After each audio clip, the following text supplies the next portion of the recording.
Hi guys, welcome to this new episode. I am Ivan Mader and you are on the Act Club podcast.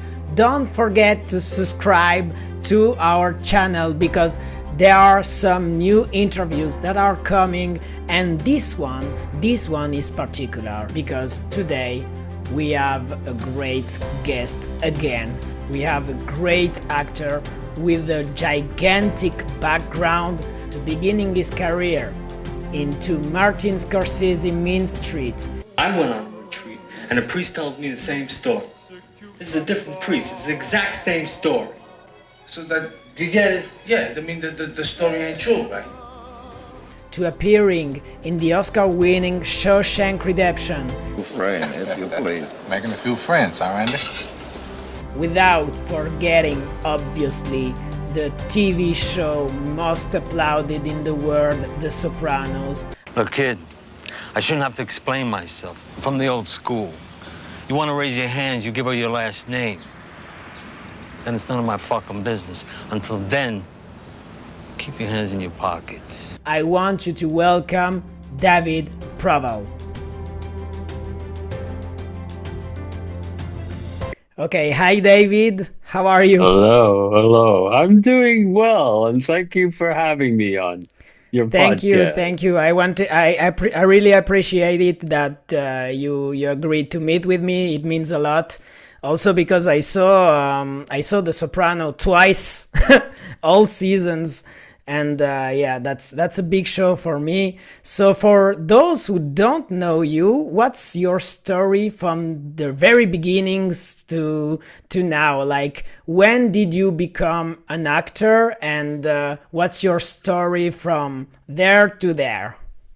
You know, my answer to that, and I've been asked that question before, and my answer to that usually was the first crystallized thought I can have that I wanted to do with my life as a little boy was to be on the stage. I just remember that. But my influence was my grandmother. She was not a biological grandmother. She was she adopted me and would take me to theater in Brooklyn, Yiddish theater, when I was 6, 7, to see live. And I would see these actors up on stage, and they would wear this heavy makeup and they looked orange. And I wanted that heavy makeup. I thought, that's great to look so orange. And I remember that would be my first theatrical inspiration was through my grandmother.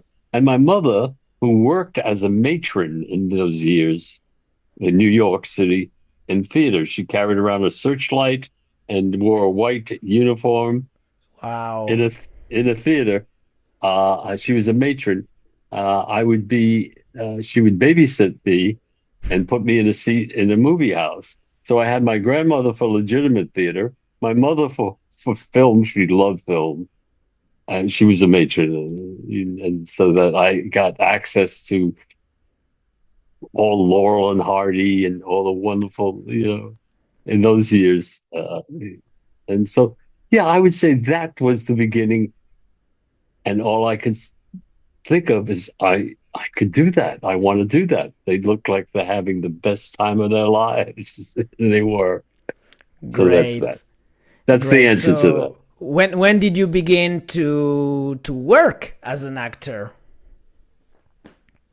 So did you do a school before, or did you? Oh, yeah. Did you begin straight away? Well, I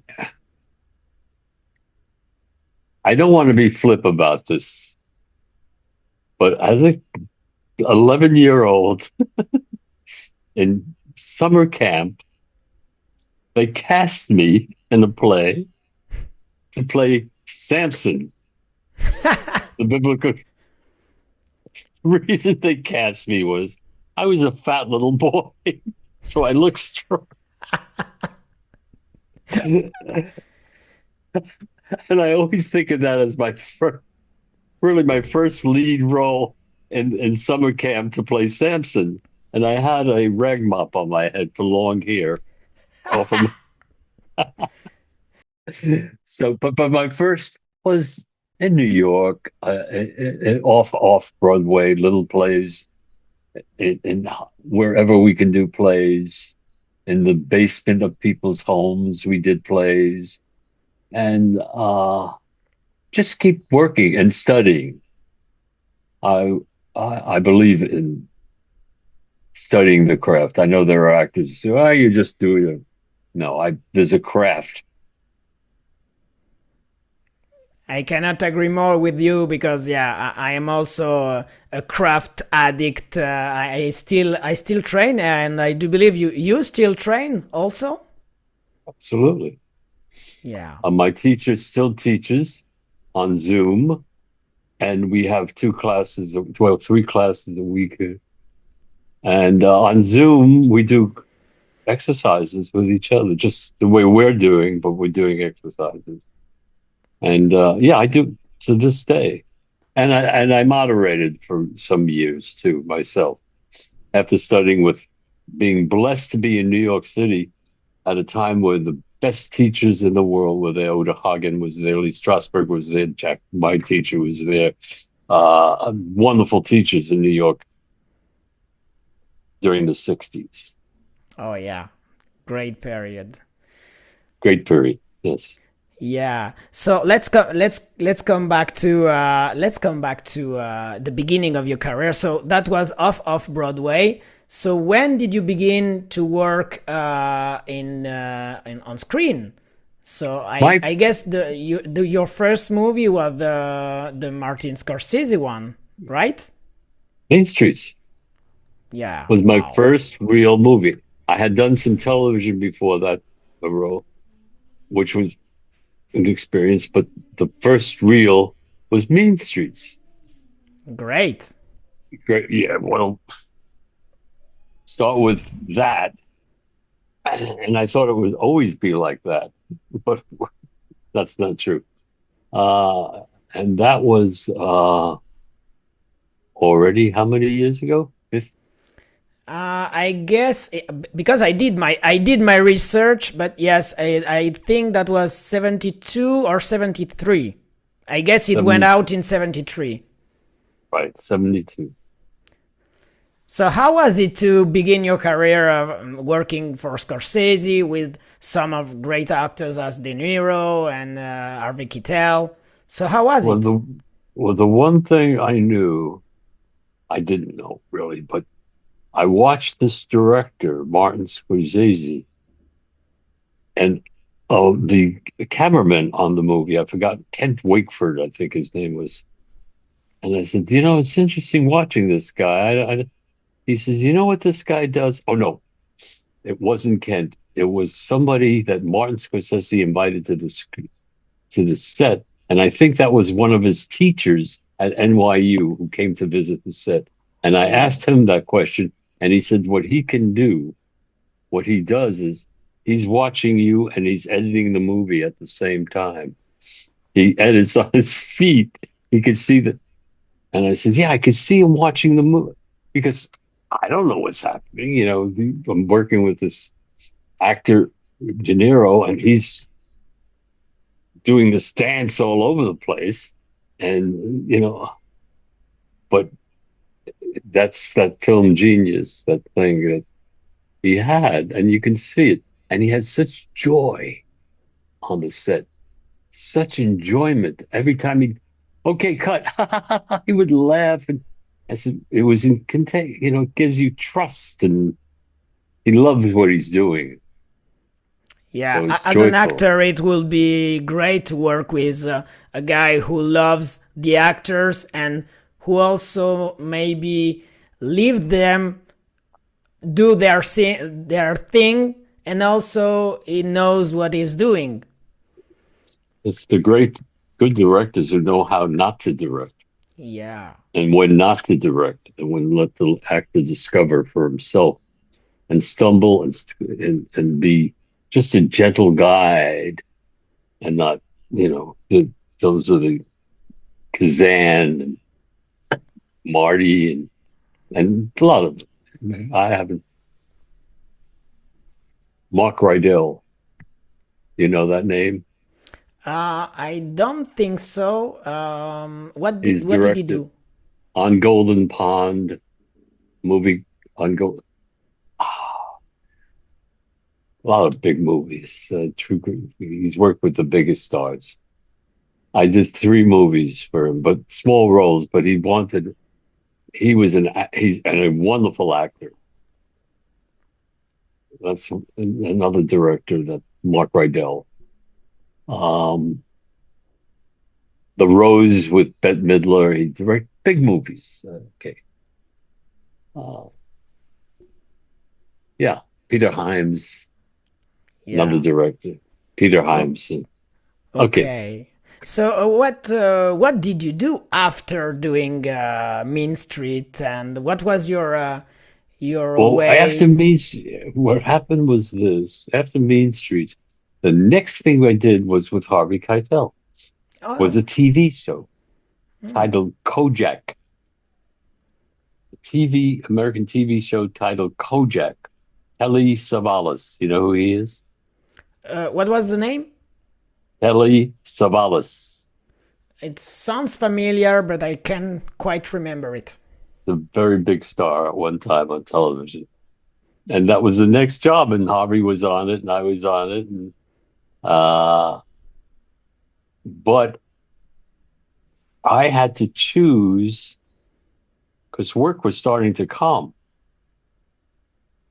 The buzz around Mean Streets in the business, it was never a big box office hit, but it was an artistic hit, and the acting was taken seriously. So I started getting this work, which I had to take because I was already a young married man with 2 children. I had to make a living. Yeah. So I took a lot of television. I started doing a lot. Where Bob, Harvey, a single man, focused career. And I remember Harvey saying to me, "Boy, you're not going to get in the movies because you're doing too much television. In those years, if you become either a TV actor or a film actor." Oh yeah, that was very separated. Instead, now it's more like the contrary. The movie actors are willing to do the TV show because it's more popular. Exactly. Right. But in those years, it was the opposite. But I had to take that route because I had to put braces on my little girl's teeth. When the teeth need braces, they don't care about you got to pay the dentist. Sure. So I took a route. I don't know to this day, as we speak, whether that hurt me or not. And I don't think it did, because I was offered some very good TV roles, very good roles on television, on episodic television, that today is soft, but I have no regrets. No, I mean you have a great career and a long background, and I mean, so you did manage to be in the Shawshank Redemption, who won an Oscar. So I guess that's pretty good. I guess pretty good. Sopranos was wonderful, and it was life-changing to be part of a TV that broke new ground. It brought new. All this we have today, Sopranos broke through. Yeah. And today, people your age, because you're a baby, I could see that. You're a young kid. They have new fans like you, because they keep playing it to HBO. Yeah. I saw. Like I said, I saw the TV show twice because I loved it so much, and I wanted to see it again. And the second time I saw it, it was so great because I noticed some things, and the foreshadowing of the episodes was because I knew what was gonna happen, but if you pay attention, you can see it's gonna happen some episodes before, and that's so great. So how was it to be in the Sopranos? Because that's some big. Well, things for me. I joined them in the second season. I met with them on the first season, and they didn't cast me. I read for the for Jimmy Gandolfini, the perfect, magnificent Jimmy Gandolfini. Without him, there's no Sopranos. Without David Chase, there's no Sopranos without him. I really believe this. If it were not for James Gandolfini, Yeah, you because don't have that show. he had that sensibility, but this violence at the same time. And Yes. even if he does horrible things in the TV show, you can still relate to what he's feeling. It's so great. Quite a trick, isn't it? Yeah. You see him strangling a man in one scene, and the next scene you're on his side when he's home with his kids, and you go, "Yeah, I understand what he's." And that James Gandolfini had a humanity about him and a wonderful actor. Wonderful actor. Uh, and I miss him. It was hard. I just spent 10 shows or something with him, but he's an old soul. He was an old soul. He's a young man with an old soul. Very, very special.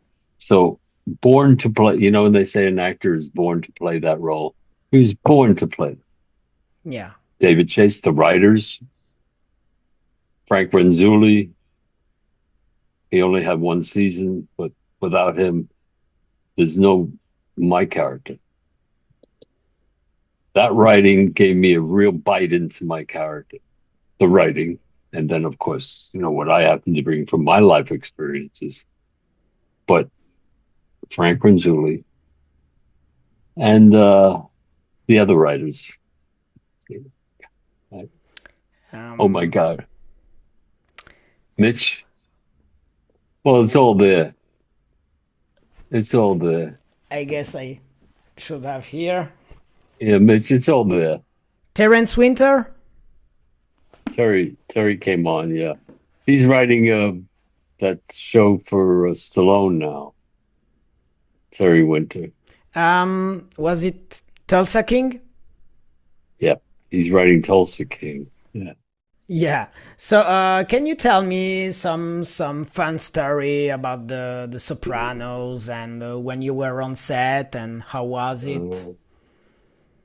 Well, the set, because it was their second season, and that first season they went through the roof.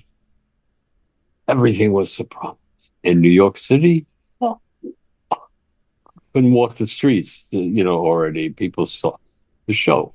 The year 2000, no, 1999, 2000. And this was the second season. Now, the pressure of the second season, are they a one-trick pony? Can they do it only one season? Do they have two? So the pressure was enormous on David Chase, on the writers. The casting was exquisite. Yeah. All right? That was every character there. Yeah. Terrific casting. But what I was feeling, my character, and suddenly the scripts we were getting, my character was very present. And so they were driving this character, and I was not sleeping at all. I couldn't get to sleep at night. The writing, we'd go on, and I'd keep, but it was a rich time artistically. And I enjoyed every guy because I grew up in New York City. I grew up in Brooklyn. I grew up around Italian American. I grew up around it. I understood the music. I could hear the music. So yeah, that brings me a question I wanted to ask you. So you're not really an Italian American. No. So you're like my me. wife is. Yeah, right. We are acquired Italian American. Exactly. Exactly. Well, my brother-in-law, who my sister married an Italian American, and I knew a lot of Italian Americans. They were always around me, and I could hear the rhythm. Oh, that rhythm, New York City too. So that was fun. That was fun. I Yeah. enjoyed it. So, congratulations, by the way, for your Italian American accent because it was perfect. And I was really thinking that you actually were Italian American. Oh, everybody does. Oh, people always do. There's an Italian American Society that voted me some Italian American, and I told them, I said, we don't care. Great. They don't care. They just like. So you work on the accent for the No, I part? didn't have.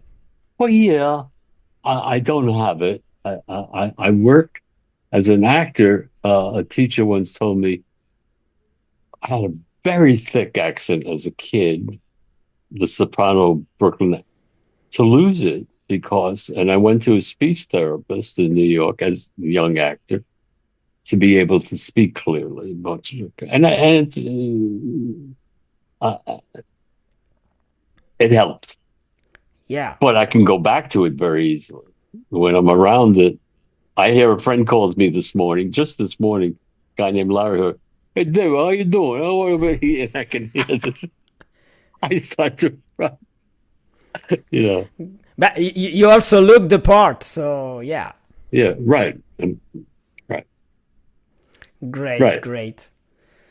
So perfect. Yeah, it's really interesting to hear you talk about it because yeah, it's so interesting. So what did you do after The Sopranos? Was it tough to change scenery and do other things, or I was offered some stuff after that, and I had some personal health issues, to tell you the truth. I don't want to get into where I stopped working. I had to deal with my health issues. But I had some offers, and they were departures. They weren't tough mob guys. It was respectful. They didn't say, "Oh, he plays one thing." They said, "No, the guy's an actor." HBO offered me something I had to turn it down. It was a difficult time. yeah, sure. But you came back to it after? Yeah, I did a few movies, and a couple of them were little independent films that did well at the festivals, but didn't do well at all in terms of distribution. People would say, "Oh, it's an award. He should get an award." A couple of movies. I am now in a movie that is going to open the Slam Dance Film Festival, which used to be in Park City, which was coupled with the Sundance, Robert Redford. Yeah. But they moved to Los Angeles, and I'm in a movie that's opening their film festival February 19th. Alex Rockwell, who I did 4 movies with, it's opening a film festival, and I'm excited about it. I'm very nervous Yeah, sure. because I did something in this, a dying man, dementia. I took a lot of chances. Right? And it's very personal work. And he's happy with it. So February 19th, and I'm looking forward to seeing what's happening with a movie titled The Projectionist. Oh, yeah. I was wondering what was the title, if you were allowed to say it. So can you say it again, please? The Projectionist. Okay. Projectionist, the guy who's... Yeah. Okay. So I'm anxious about it, and what people... I only have about 2-3 scenes in it, but it's very emotional. I'm very curious to see it. Yeah. I'm very curious to see it. Okay, so that brings me to my next question. For you, what are the essential qualities of an artist or an actor, for your case? You know, 35 years ago, I'm an old man. I become it. Well, I'm sure you know how old I am. Yeah, but you look Okay. younger, I must say. All right. Okay. So I have a very strong frame of reference. And 30 years ago, I remember an actor by the name of John Voight. You know that actor. Hmm. He had just done Midnight Cowboy, wonderful movie, a couple of years before that. And he said something one day, and I said, boy, that's very insightful of him. He says, we're entering a fame and fortune era syndrome where fame and technology has really contributed to it. People see themselves on camera. Oh, look at me. Oh, how beautiful. Oh, I'm an actor. Well, has brought this fame and fortune where Andy Warhol's prediction of everybody's going to get 15 minutes of fame.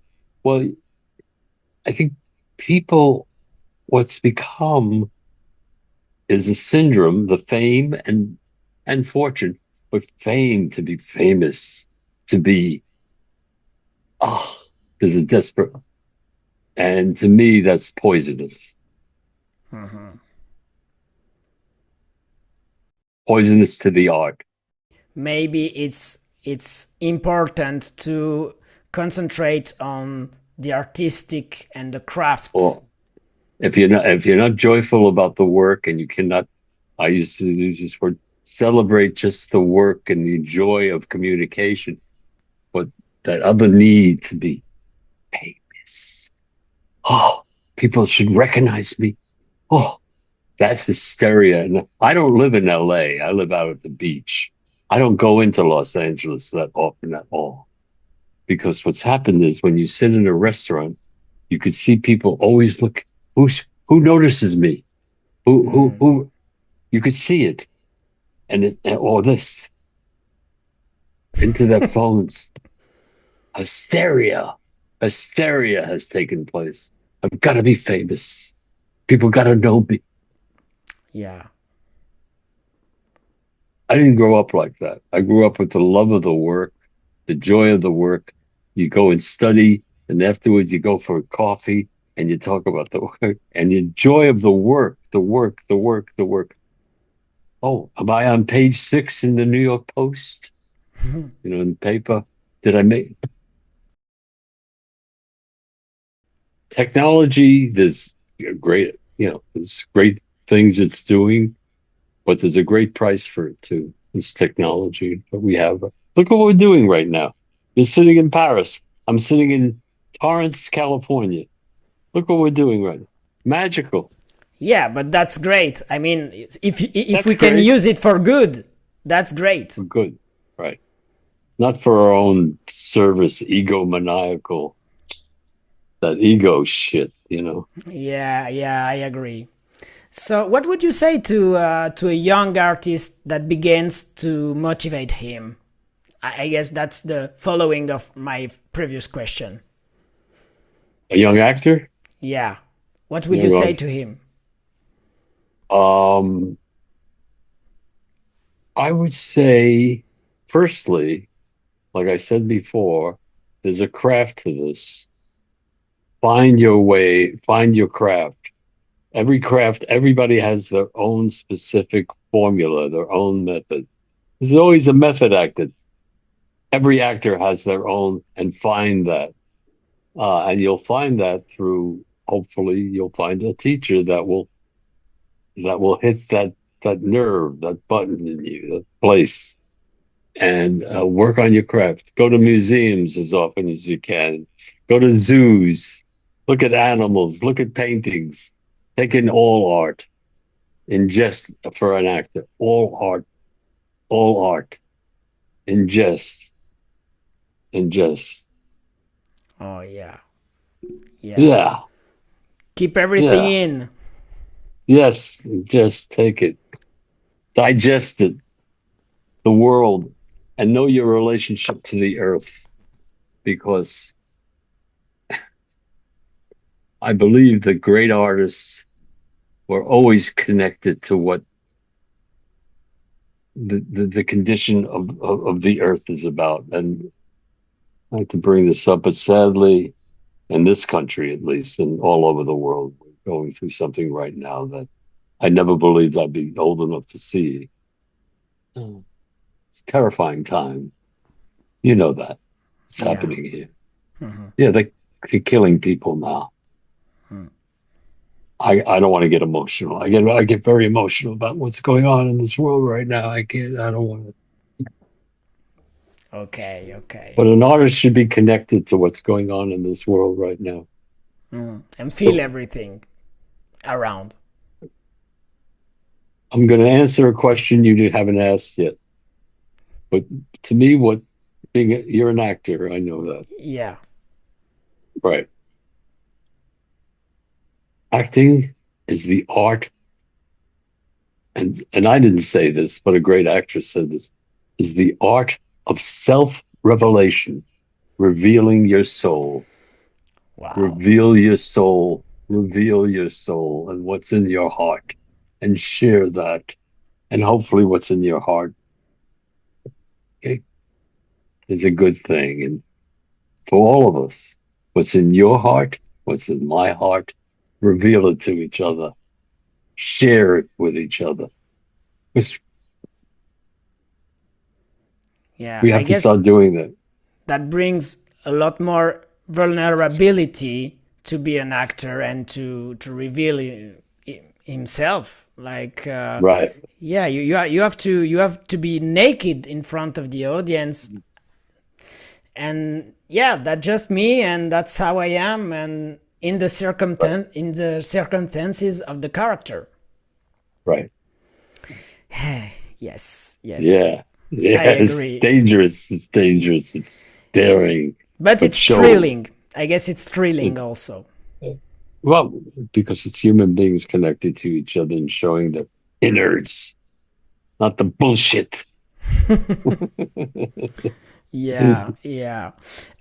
So yeah, the next question is, and we talked about it before the recording. So how is it for you important to have a mentor? Did you have one? I know yes, but can you tell who and what did you learn from them? My teacher, Jack Waltzer is his name. Jack Waltzer.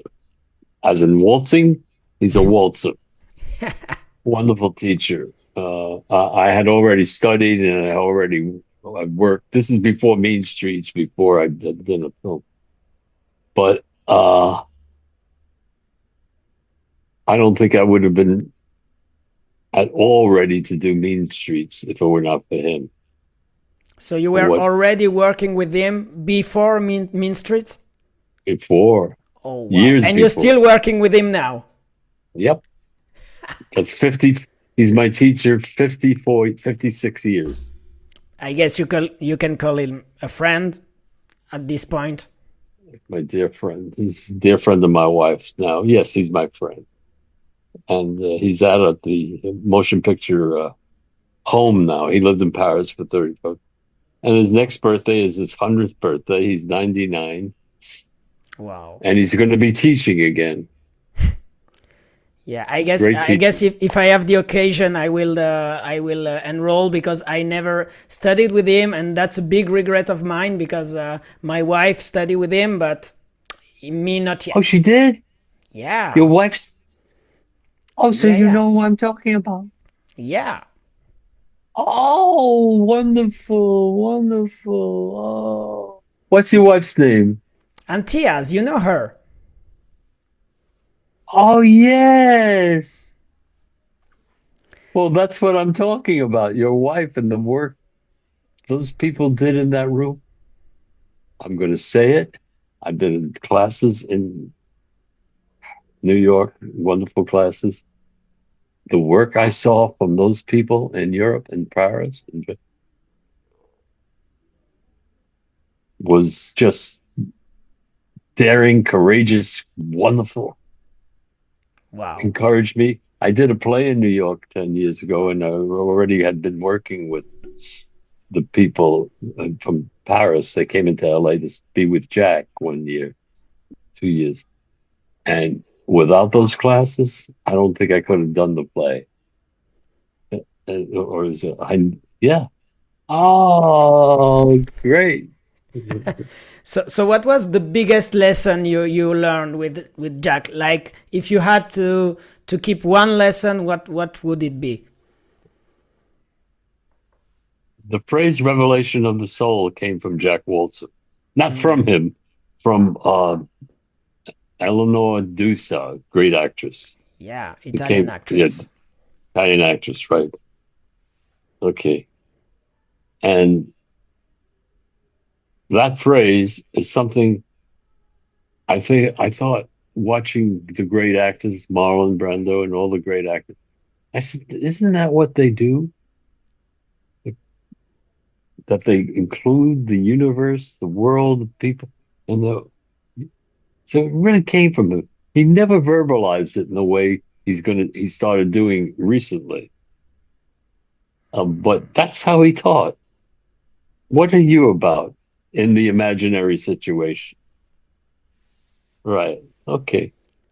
Wow. Yeah. Oh no, Great. I love the craft and I love the study of it. And I love watching people grow in his class. See people start with being careful, being social, being personality to just showing who they are. Yeah. Great. Say hello Yeah. to her, please. Yeah, I will. I will. Okay. When we will be finished, I will call her so you can say hello. Oh, okay, good, good. Yeah, yeah, yeah. Yeah. Oh, I'm happy. Yeah. So after more than 50 years of working, I had a question. How do you deal with the rejection and the difficulties of this industry? Boy, I saw that question and I said, do I have really an answer for that? I mean, an actor by the name of Richard Dreyfuss. Do you know that actor, Richard Dreyfuss? I remember coming out of an audition and being really upset.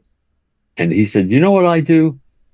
I always say to myself, boy, did they make a mistake not giving me that job if I wanted. And I said, do you believe that? He says, yeah. If I want the job. If I didn't really want it, but I never could. I was one to always say, "Gah." Look, I've heard people say, go in, do the audition, enjoy it. It's time for you to act. It's time for you to do something. Use it as something for yourself, or all those terms. And I learned to do that. I don't audition that much anymore. Sometimes they call me to go on the. I don't even know how to do that. But rejection. You gotta know. I heard what's his name that I have to say. Out of 500 auditions, you're gonna get 499 rejections. Oh yeah. And you got to know that. And you go, okay, another rejection, on to the. And that's what happens. Like, you become numb to. I have no words. I'm sorry, I'm babbling. Rejection is hard. Do you have a personal I don't know, self-care routine for being well in your mind when you are in the work and to be good in your head? My teacher, Jack Waltzer, and your wife's teacher said to me once, there's such a thing as, he says, I always got all my auditions. Well, how come you never get all your auditions? And he would probably do because he was such an agile actor.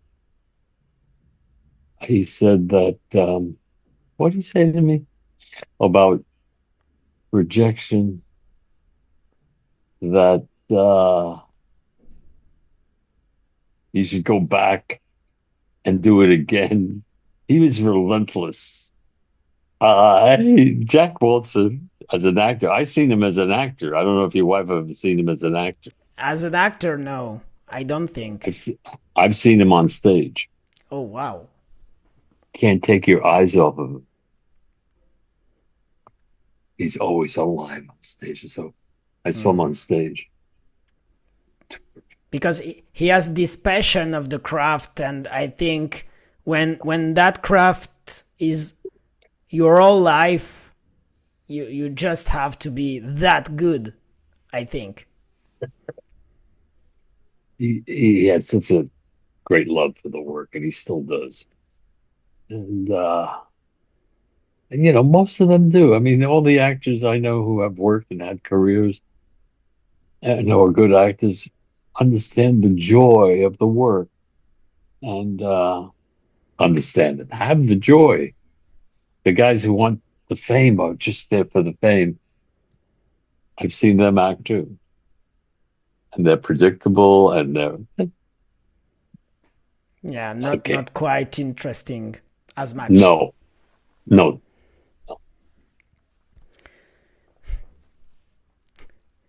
I have a big mouth. No, it's okay. It's okay. I've had a big mouth.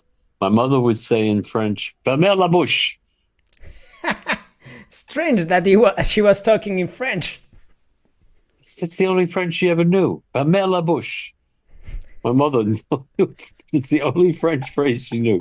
I would say something, she's "Fermez la bouche." Ferme la bouche.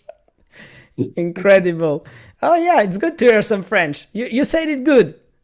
I mean, she was telling it good. Yeah, you have good ear. She had a good ear too. I have a good ear. Yeah. And I haven't been to Paris. I've been to Paris twice. I love the city. How can you not love the city? But I hear things are difficult in Paris now. Yeah, I guess everywhere you go. Yeah. Everywhere. So what's talents for you? What's talent? What is talent? I heard Lee Strasberg say this in answer to what you just asked me.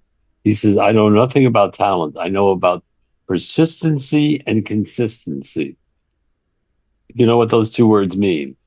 He says, a great actor said to me, "Lee, I don't know if I have any talent. Oh no." He said, "Darling, I don't know anything about talent. I know about persistency and consistency." And I said, "Right, keep doing your work." Yes. Talent.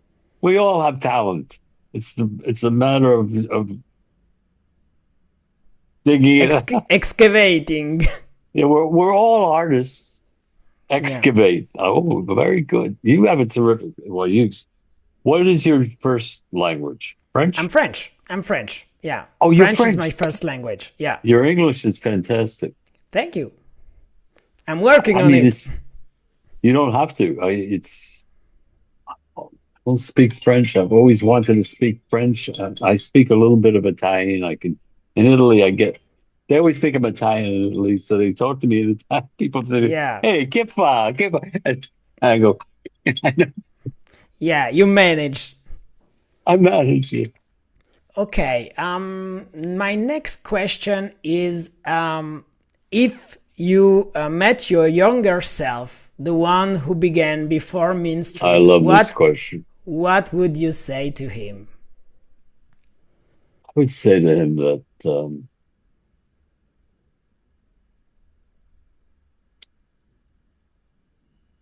I thought about this all. I read that question and I love the question. And I've heard people ask that question to other people before. I was always very, very tough on myself. And I was. The rejection thing, I always say, how can I not get that? And I would say to him, what people have said to, you're going to do 1,999, you're going to fail. And learn from your failures. Because your failures is what you learn from. Successes are, well, that's difficult too, success. But learn from your failures.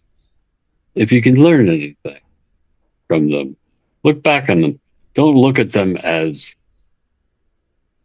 losing. There's no winning or losing. It's just what George O'Keeffe, a great artist, said, the art is in the struggle to create. Enjoy the struggle. The That's what I friction. want to say. That's what I want to say. I got it. Find the joy in the struggle. In the Yeah. struggle.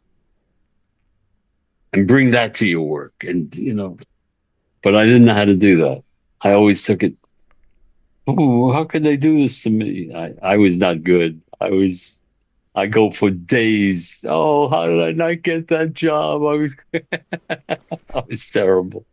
But it's exactly why I created this podcast in the first place, because I see everywhere, and with the technology now, we see a lot of people on the internet, but I saw a lot of artists saying that they're struggling, that life is hard, that they struggle to work, and I was thinking, how is it possible that no one is talking about how to be good with himself and to be good in his head and to be an artist and be good and be happy?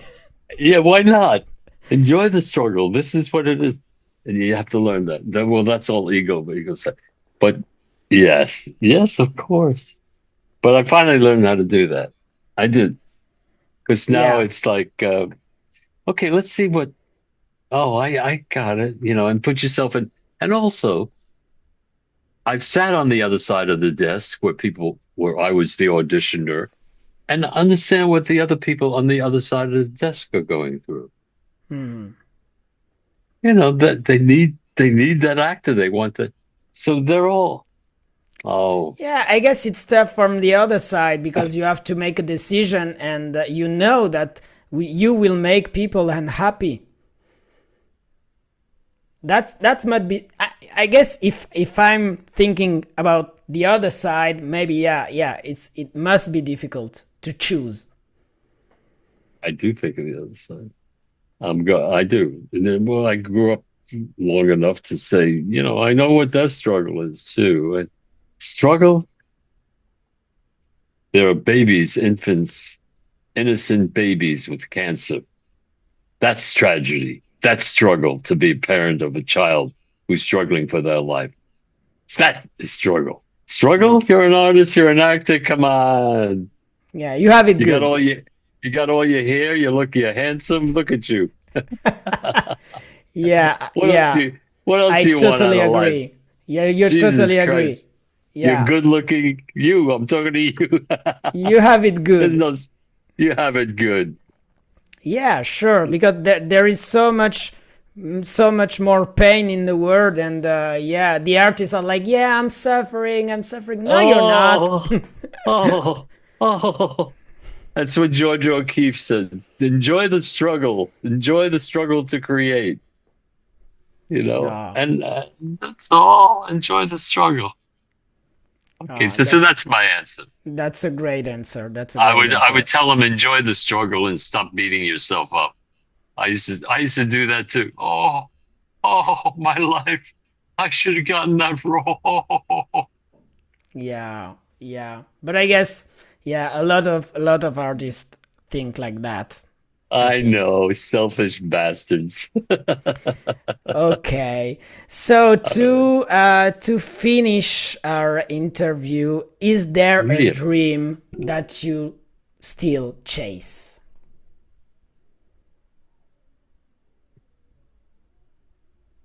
Yeah.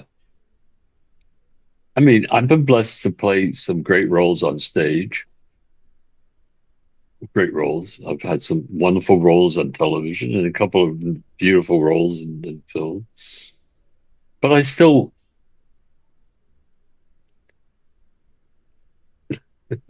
want that role, the next role. Am I chasing? No. I'm not chasing, but I still sit and say, Jesus, what can I write for myself? I did a television show recently that I had terrible time on. It's a big popular show. And I had a very bad day because of whatever, the writing and this and that, but it was not very bad. It was whatever it was. And I said, gee, I'd like to get one of those dream roles, one of those. I want to be in a movie that's important. I Yeah. want to do a movie that's important message. That's my Mhm. dream. I want to be in an important movie with an important message. Mm. Oh, I guess, yeah. We we are launching a message to the universe right now. Mm-hmm. Mm-hmm. Mm-hmm. Yep. That's what I want. Yeah, I wish you to have it. I wish you to have it. Well, thank you. Suddenly I can see myself up there. Have I turned red? I Maybe get I some don't blood know. rushing. You I got my don't know. blood moving today. Ah, but I mean that's kind of good, no? Yeah, no, it's good. It's good. It's good. It's good. It's good. Okay, and to finish up, and I guess we will talk about again your new movie. It's do you have any news of your work? So there is Oh, this by the new way, movie. the new movie was seen by Tarantino, Quentin Tarantino, Hmm. and he attached his name to the movie. He's executive producer of this movie that I'm Oh, in. great. So, and that helps the movie because he put his name on the movie. So, let's see what happens because he's a respected filmmaker since, Pulp and all. So now he's EP, he's executive producer of this movie that will be screened on February 19th in Los Angeles. It was screened in New York 3 times and did beautifully. Let's see what happens. So there will be more general distribution, or is this only Who for knows? this? I don't know. I have no idea what the distribution. Okay, okay, but I'm very curious to see it. So yeah, whenever I get Yeah. the chance, I really want to see it. Okay. Okay. Okay, David, I really want to thank you again for your time and your all of your stories. And I guess that will sadly be the end of our interview. And I'm really appreciate I really appreciate what we talked about today. I've thoroughly enjoyed you, and I see your face, and I see, as much as you can see about your soul, but your eyes are wonderful, and thank you. Thank you, David. I appreciate it. Thank you. Thank You you. stay safe and healthy, please. Stay safe and healthy. So do you. So do you. Okay, babe. Thank you, David. What's this? What's this? It's the jacket. The jacket. The jacket. I took off Rocco DeMeo. Oh, yeah, yeah.